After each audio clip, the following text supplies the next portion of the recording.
नमस्कार खेकडे प्रेमी, तुम्हाला सुद्धा खेकड्याचा रस्सा खूप आवडतो का? बनवताही येतो, पण खेकड्याचा अर्क काढणं खूप अवघड काम वाटतं का? चला तर मग माझा हा खेकड्याच्या रश्श्याचा व्हिडिओ नक्की बघा. तर कोणत्याही गाळणीचा किंवा जाळीचा वापर न करता अगदी सहजरित्या खेकड्याचा अर्क कसा काढायचा तो मी या व्हिडिओमध्ये दाखवलेला आहे. तर त्यासाठी खेकड्याच्या नांगड्या ज्या आहेत त्या मिक्सरच्या भांड्यामध्ये बारीक करून घ्यायच्या आहेत.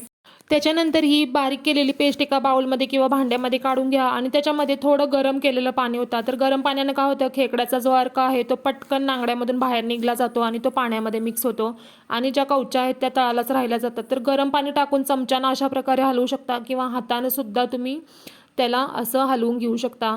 तर अशा प्रकारे अर्क पटकन बाहेर निघला जातो, गाळायची सुद्धा गरज नाही आणि तो अर्क तुम्ही एका भांड्यामध्ये काढून घेऊ शकता. गरज वाटल्यास 1-2 वेळा ही प्रोसेस रिपीट करा. तर पाहिलात ना किती झटकन आपण हा अर्क काढून घेतलेला आहे. चला तर मग तुम्ही पण लवकर लवकर ही ट्रिक वापरा आणि हो, ही ट्रिक आवडल्यास माझ्या चॅनलला सबस्क्राईब सुद्धा करा. धन्यवाद.